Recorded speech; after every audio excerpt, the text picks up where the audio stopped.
384 KAS ಹುದ್ದೆಗಳ ನೇಮಕಕ್ಕೆ ಸಂಬಂಧಿಸಿದ ಹಾಗೆ ಕರ್ನಾಟಕ ಲೋಕಸೇವಾ ಆಯೋಗವು ಮುಖ್ಯ ಪರೀಕ್ಷೆಗೆ ಅರ್ಜಿ ಆಹ್ವಾನಿಸಿದೆ.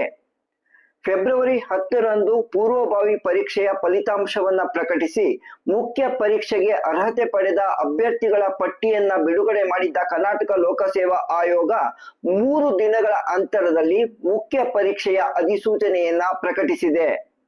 ಈಗಾಗಲೇ ಪ್ರಕಟಿಸಿರುವ ತಾತ್ಕಾಲಿಕ ವೇಳಾಪಟ್ಟಿಯ ಪ್ರಕಾರ ಮಾರ್ಚ್ 28, 29 ಹಾಗೂ ಏಪ್ರಿಲ್ 1 ಮತ್ತು 2ರಂದು ಮುಖ್ಯ ಪರೀಕ್ಷೆ ನಡೆಸಲಾಗುವುದು ಎಂದು ಈ ಅಧಿಸೂಚನೆಯಲ್ಲಿ ಪ್ರಕಟಿಸಲಾಗಿದೆ.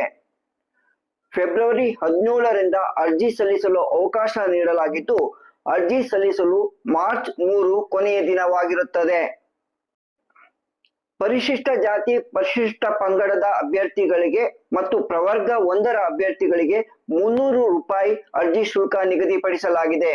ಇತರ ಅಭ್ಯರ್ಥಿಗಳಿಗೆ 500 ರೂಪಾಯಿ ಅರ್ಜಿ ಶುಲ್ಕ ನಿಗದಿಪಡಿಸಲಾಗಿದ್ದು, ಆನ್ಲೈನ್ನಲ್ಲೇ ಅರ್ಜಿ ಶುಲ್ಕ ಪಾವತಿಸಬಹುದು ಎಂದು ಅಧಿಸೂಚನೆಯಲ್ಲಿ ತಿಳಿಸಲಾಗಿದೆ. ಮುಖ್ಯ ಪರೀಕ್ಷೆಯನ್ನ ಬೆಂಗಳೂರು ಮತ್ತು ಧಾರವಾಡ ಜಿಲ್ಲಾ ಕೇಂದ್ರಗಳಲ್ಲಿ ಮಾತ್ರ ನಡೆಸಲಾಗುತ್ತದೆ ಎಂದು ಅಧಿಸೂಚನೆಯಲ್ಲಿ ಸ್ಪಷ್ಟವಾಗಿ ತಿಳಿಸಲಾಗಿದೆ.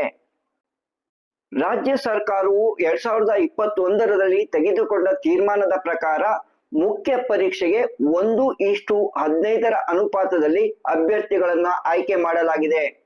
ಒಟ್ಟಾರೆ 5760 ಅಭ್ಯರ್ಥಿಗಳು ಮುಖ್ಯ ಪರೀಕ್ಷೆಯನ್ನ ಬರೆಯಬೇಕಾಗಿದೆ. ಮುಖ್ಯ ಪರೀಕ್ಷೆಯ ಮೂಲಕ 1:3ರ ಅನುಪಾತದಲ್ಲಿ ಸಂದರ್ಶನಕ್ಕೆ ಅಂದ್ರೆ ವ್ಯಕ್ತಿತ್ವ ಪರೀಕ್ಷೆಗೆ ಅಭ್ಯರ್ಥಿಗಳನ್ನ ಆಯ್ಕೆ ಮಾಡಲಾಗುತ್ತದೆ. ಲಿಖಿತ ಪರೀಕ್ಷೆಯ ಅಂದ್ರೆ ಮುಖ್ಯ ಪರೀಕ್ಷೆಯ ವಿವರವನ್ನು ಕೂಡ ಅಧಿಸೂಚನೆಯಲ್ಲಿ ಪ್ರಕಟಿಸಲಾಗಿದ್ದು, ಯಾವುದೇ ಬದಲಾವಣೆ ಮಾಡಲಾಗಿಲ್ಲ. ಪೂರ್ವಭಾವಿ ಪರೀಕ್ಷೆಯಲ್ಲಿ ಅನುವಾದದ ಲೋಪದ ಕಾರಣದಿಂದಾಗಿ ಕನ್ನಡ ಮಾಧ್ಯಮದ ಅಭ್ಯರ್ಥಿಗಳಿಗೆ ಅನ್ಯಾಯವಾಗಿದೆ ಎಂದು ಅಭ್ಯರ್ಥಿಗಳು ದೂರುತ್ತಿರುವಾಗಲೇ ಕರ್ನಾಟಕ ಲೋಕಸೇವಾ ಆಯೋಗವು ಈ ಮುಖ್ಯ ಪರೀಕ್ಷೆಯ ಅಧಿಸೂಚನೆಯನ್ನ ಪ್ರಕಟಿಸಿದೆ. ಡಿಸೆಂಬರ್ 29ರಂದು ನಡೆದಿದ್ದ ಮರು ಪೂರ್ವಭಾವಿ ಪರೀಕ್ಷೆಯ ಪ್ರಶ್ನೆ ಪತ್ರಿಕೆಯಲ್ಲಿಯೂ ಕನ್ನಡ ಅನುವಾದದಲ್ಲಿ ಅಂದ್ರೆ ಇಂಗ್ಲಿಷ್ನಿಂದ ಪ್ರಶ್ನೆಗಳನ್ನ ಕನ್ನಡಕ್ಕೆ ಅನುವಾದಿಸುವಾಗ ಸಾಕಷ್ಟು ಲೋಪಗಳನ್ನ ಮಾಡಲಾಗಿತ್ತು. 50ಕ್ಕೂ ಹೆಚ್ಚು ಲೋಪಗಳಿದ್ದರೂ ಕೂಡ ಕರ್ನಾಟಕ ಲೋಕಸೇವಾ ಆಯೋಗ ಕೇವಲ 5 ಪ್ರಶ್ನೆಗಳಿಗೆ ಮಾತ್ರ ಕೃಪಾಂಕ ನೀಡಿತ್ತು. ಈ ಪರೀಕ್ಷೆಯನ್ನ ರದ್ದುಪಡಿಸಬೇಕು, ಇಲ್ಲವೇ ಮುಖ್ಯ ಪರೀಕ್ಷೆಗೆ ಎಲ್ಲಾ ಅಭ್ಯರ್ಥಿಗಳನ್ನ ಪೂರ್ವಭಾವಿ ಪರೀಕ್ಷೆಯನ್ನ ಬರೆದಿದ್ದ ಎಲ್ಲಾ ಅಭ್ಯರ್ಥಿಗಳಿಗೆ ಅವಕಾಶ ನೀಡಬೇಕು ಎಂದು ಅಭ್ಯರ್ಥಿಗಳು ಒತ್ತಾಯಿಸುತ್ತಿದ್ದರು.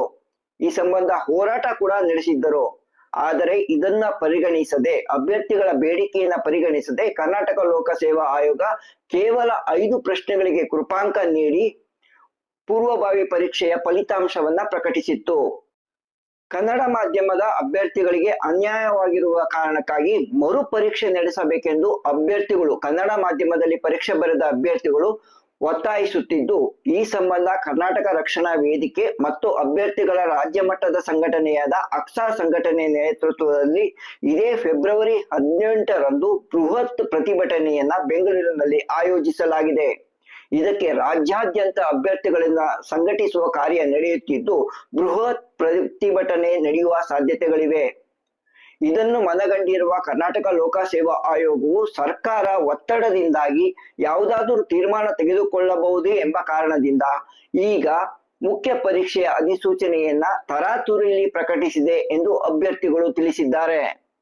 ಕನ್ನಡ ಮಾಧ್ಯಮದ ಅಭ್ಯರ್ಥಿಗಳು ಇದೇ ಫೆಬ್ರವರಿ 18ರಂದು ಬೆಂಗಳೂರಿನಲ್ಲಿ ಆಯೋಜಿಸಿರುವ ಬೃಹತ್ ಪ್ರತಿಭಟನೆಗೆ ವಿವಿಧ ಕನ್ನಡ ಪರ ಸಂಘಟನೆಗಳು, ರಾಜಕಾರಣಿಗಳು, ಕನ್ನಡದ ಹೋರಾಟಗಾರರು, ಸಾಹಿತಿಗಳು ಬೆಂಬಲ ವ್ಯಕ್ತಪಡಿಸುತ್ತಿದ್ದಾರೆ.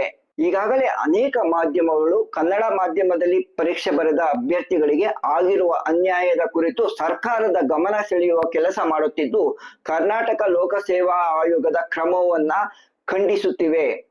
ಇದರಿಂದ ಒತ್ತಡಕ್ಕೆ ಒಳಗಾಗಿರುವ ಕರ್ನಾಟಕ ಲೋಕಸೇವಾ ಆಯೋಗವು ಈ ನೇಮಕ ಪ್ರಕ್ರಿಯೆ ಆದಷ್ಟು ಬೇಗ ಮುಗಿಸುವ ಉದ್ದೇಶದಿಂದ ಮುಖ್ಯ ಪರೀಕ್ಷೆಯ ಅಧಿಸೂಚನೆಯನ್ನ ಹೊರಡಿಸಿದೆ ಎಂದು ಹೇಳಲಾಗುತ್ತಿದೆ.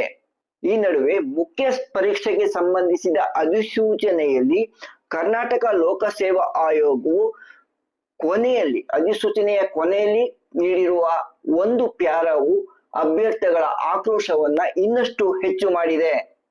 ಈ ಕೊನೆಯ ಪ್ಯಾರಾದಲ್ಲಿ ಅಭ್ಯರ್ಥಿಗಳು ಪರೀಕ್ಷೆ ಬರೆಯುವ ಸಮಯದಲ್ಲಿ ಪರೀಕ್ಷೆಗೆ ಸಂಬಂಧಿಸಿದಂತೆ ಯಾವುದಾದರೂ ಗೊಂದಲ ಸಮಸ್ಯೆ ಉಂಟಾದಲ್ಲಿ ಪರೀಕ್ಷೆ ನಡೆಯಲು ಯಾವುದೇ ರೀತಿಯ ಅಡಚಣೆ ಉಂಟು ಮಾಡದೆ ಪರೀಕ್ಷೆ ಬರೆದು ಪರೀಕ್ಷೆ ಮುಕ್ತಾಯವಾದ ನಂತರದಲ್ಲಿ ಲಿಖಿತ ಮನವಿಯನ್ನ ಉಪಕೇಂದ್ರದ ಮುಖ್ಯಸ್ಥರಿಗೆ ಅಥವಾ ಆಯೋಗಕ್ಕೆ ನೀಡತಕ್ಕದ್ದು. ಪರೀಕ್ಷೆಯನ್ನು ನಡೆಸಲು ಅಡಚಣೆ ಉಂಟು ಮಾಡುವ ಮತ್ತು ಗಲಾಟೆ ಗಲಭೆ ದೊಂಬಿ ಸೃಷ್ಟಿಸುವ ಅಭ್ಯರ್ಥಿಗಳ ಅಭ್ಯರ್ಥಿತನವನ್ನು ರದ್ದುಪಡಿಸಲಾಗುವುದು. ಅಲ್ಲದೆ ಆಯೋಗವು ತೆಗೆದುಕೊಳ್ಳುವ ಯಾವುದೇ ಶಿಸ್ತು ಕ್ರಮಕ್ಕೆ ನೀವು ಹೊಣೆಗಾರರಾಗಿರುತ್ತೀರಿ ಎಂದು ಹೇಳಲಾಗಿದೆ.